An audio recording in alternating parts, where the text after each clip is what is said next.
Bismillahirrahmanirrahim. Assalamualaikum warahmatullahi wabarakatuh.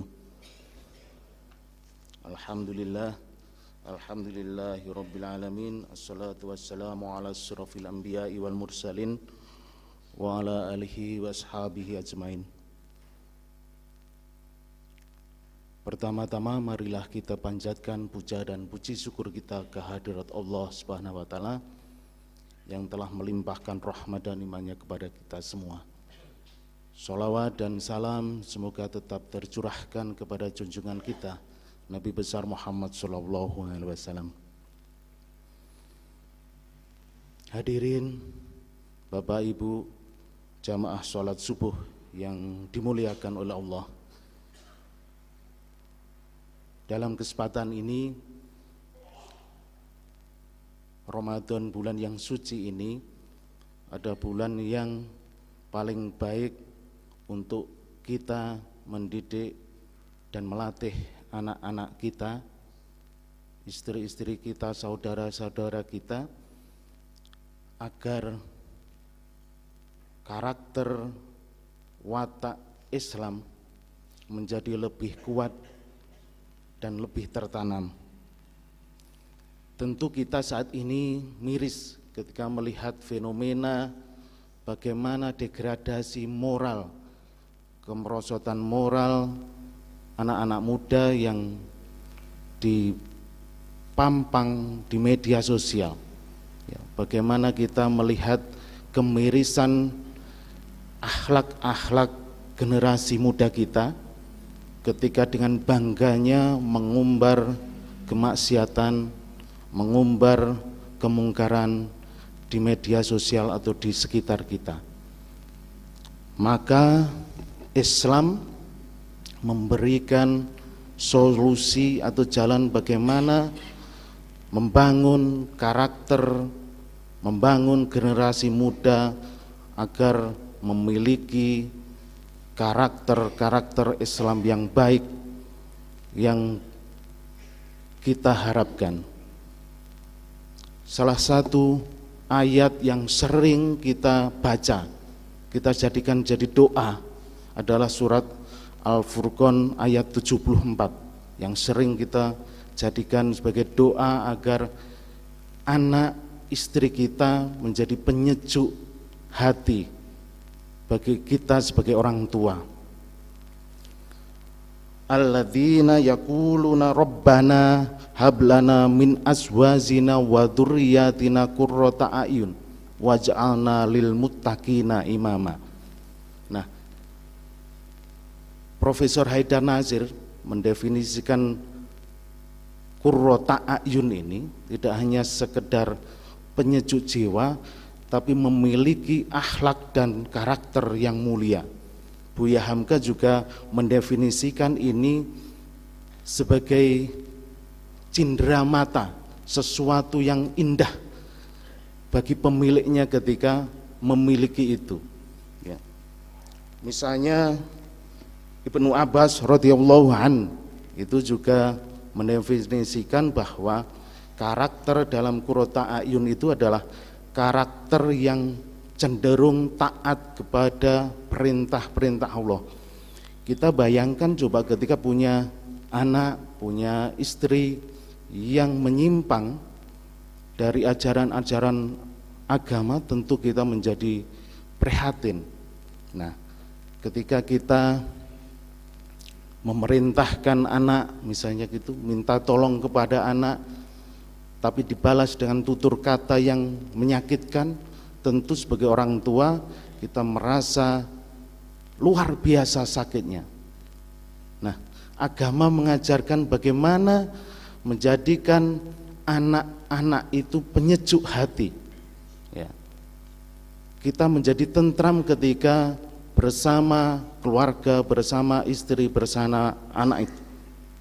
Nah, barangkali kisah Uwais Al-Qarni, ya, seorang pemuda dari Yaman yang ketika orang tuanya, ibunya yang sudah sepuh, dia orang miskin, pemuda miskin, ibunya yang sepuh, sakit-sakitan, minta diantarkan berhaji. Nah, Uwais tidak pernah menolak. Dia menyanggupi itu dengan cara apa? Dia melatih memanggul kambing dari rumahnya naik ke bukit agar dia bisa dan kuat menggendong ibunya dari Yaman ke Mekah. Bayangkan coba, jauhnya berapa ribu kilo Yaman Mekah itu. Apalagi waktu itu tidak ada kendaraan motor, tidak ada pesawat, yang ada hanya kendaraan unta, kuda gitu. Tapi Uwais dengan senang hati menuruti apa yang diinginkan oleh ibunya. Contoh Sa'ad bin Abi Waqqas, itu sahabat Nabi, juga paman Nabi. Ketika ibunya sakit itu juga beliau merawat dengan sepenuh hati, meskipun ibunya masih dalam kondisi tidak Islam, kafir. Ibunya marah-marah mencaci agar Uwais keluar dari Islam, tapi dengan lembut, dengan sayangnya dia memelihara, merawat ibunya gitu, dengan sepenuh hati. Ada lagi misalnya Kilab bin Umayyah, itu seorang mujahid Islam di era Rasulullah. Ada bapak dan ibunya yang sudah sepuh, karena ada panggilan jihad, beliau jihad. Tapi karena ibunya tidak mau dirawat oleh pembantu, maka Umayyah itu kembali untuk merawat ibunya dari peperangan. Bayangkan coba, ketika kita punya anak yang begitu tulus, begitu baik, begitu bahagia, merawat orang tua tentu menjadi dambaan setiap kita. Nah, bagaimana gitu kan? Bagaimana pendekatannya kita untuk mendidik anak-anak kita menjadi generasi yang berakhlak mulia itu? Pertama adalah pendekatan pengalaman. Ini tulisan dari Profesor Quraisy Shihab, bahwa kita harus mengajarkan kepada anak kita pengalaman. Bagaimana ajak dia belajar ke masjid, mengaji, didampingi dan sebagainya. Tidak kita biarkan. Yang kedua, pembiasaan. Jadi kita biasakan meskipun ngantuk, meskipun ngambek, kita ajak dengan penuh hati anak-anak kita untuk ke masjid, untuk mengaji, untuk menghadiri taklim dan sebagainya. Pendekatan emosional yang ketiga. Jadi sentuh anak-anak kita itu dengan rasa, bahwa anak ketika diajak diskusi, dialog gitu, dikasih contoh-contoh bahwa ini hal yang baik, ini yang buruk, tentu ini menjadi lebih baik. Yang terakhir adalah keteladanan. Tidak bisa Bapak Ibu kita mengajak anak-anak kita tanpa kita memberikan keteladanan. Ini yang paling berat dan ini tentu butuh keistiqomahan.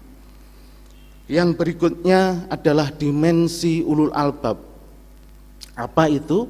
Dalam surat Al-Imran 190 dan 191. Inna fi khalqis samawati wal ard wa ikhtilafil laili wan nahar la ayatil lil ulil albab. Ini ayat Al-Imran 191 yang diteruskan oleh ayat 91 ya, yang artinya bahwa sesungguhnya dalam penciptaan langit dan bumi dan silih bergantinya siang dan malam terdapat tanda-tanda bagi orang yang berpikir. Nah, bagaimana ulil albab itu dijelaskan di ayat berikutnya 191, bahwa ulil albab itu orang yang mengingat Allah saat berdiri, saat duduk, saat berbaring ya. Selalu memikirkan kebesaran Allah, dan dia seraya berkata bahwa tidak ada penciptaan yang sia-sia. Tidak ada sesuatu yang diciptakan secara sia-sia. Nah, ini bisa dipahami karakteristiknya Pertama adalah orang ulil albab itu mampu mentadaburi ayat-ayat Al-Quran, mampu mempelajari secara mendalam ayat-ayat Al-Quran. Ya. Yang kedua, mampu membedakan mana yang hak dan mana yang batil. Dan yang ketiga adalah senantiasa bertakwa kepada Allah. Nah, saya berangkat dari pendiri Muhammadiyah, Kiai Haji Ahmad Dahlan. Kiai Haji Ahmad Dahlan ketika mengajarkan Islam itu, mengajarkan agama ini, mengajarkan ayat suci Al-Quran, tidak serta-merta semua ayat dibaca lalu disuruh menjalankan semua ayat, tapi satu demi satu ayat itu dipelajari, diperdalam dan dijalankan. Makanya ketika mengajarkan Al-Ma'un itu, satu surat itu lebih dari 5 bulan, santrinya sampai bosan sehingga bertanya, kenapa hanya ayat-ayat ini yang harus kita baca yang kita sudah hafal? Kiai Dahlan bertanya, apakah kamu sudah mengamalkan itu? Apakah kamu sudah mengamalkan? Ketika berbicara tentang surat Al-Asr, Kiai Dahlan mengajarkan lebih dari 7 bulan. Loh, kenapa diajarkan begitu lama? Apakah kamu tahu apa makna waktu itu? Gitu. Kiai Dahlan menanya, waktu tidak bisa tergantikan, waktu tidak akan terulang, kesempatanmu semakin sempit, waktumu semakin habis, maka kamu harus berkarya. Maka di dalam Muhammadiyah itu ada sekitar 6.000 sekolah, ada sekitar 400 rumah sakit, ada sekitar 200 perguruan tinggi, sekitar 500 panti asuhan. Itu adalah hasil penerjemahan dari surat Al-Ma'un, hanya satu surat. Bayangkan coba kalau kita memiliki banyak orang yang berkarakter ulil albab, memiliki pemikiran yang jernih, memiliki pemikiran yang mendalam, dikaji berbagai ilmu, maka luar biasa banyak hal yang bisa kita lakukan. Nah, Muhammadiyah bagaimana agar kita menjadi orang yang ulil albab itu, bagaimana menafsirkan Al-Quran, memahami Al-Quran, maka ada 3 pendekatan. Pertama adalah bayani, burhani, dan irfani. Bayani adalah memahami Al-Quran berdasarkan teks, tetapi ternyata tidak cukup memahami Al-Quran berdasarkan teks, harus dipahami secara burhani. Apa itu? Rasional. Kita bagaimana bisa memahami surat Al-Ma'un sampai sebuah amal usaha yang bernama rumah sakit, bernama perguruan tinggi, tentu harus ada nalar yang kita gunakan. Bagaimana menerjemahkan ayat itu berdasarkan rasionalitas. Yang ketiga adalah irfani, berdasarkan dengan hati. Memahami Al-Quran tidak cukup berdasarkan teks, berdasarkan rasionalitas, tapi juga hati yang paling dalam. Kita seringkali bertanya, tanyakan kepada hatimu yang paling dalam. Nah, itu seringkali diungkapkan oleh Buya Hamka dalam bukunya Tasawuf Modern itu, bahwa kita sebagai manusia harus banyak-banyak memahami sesuatu berangkat dari hati yang paling dalam, rasa.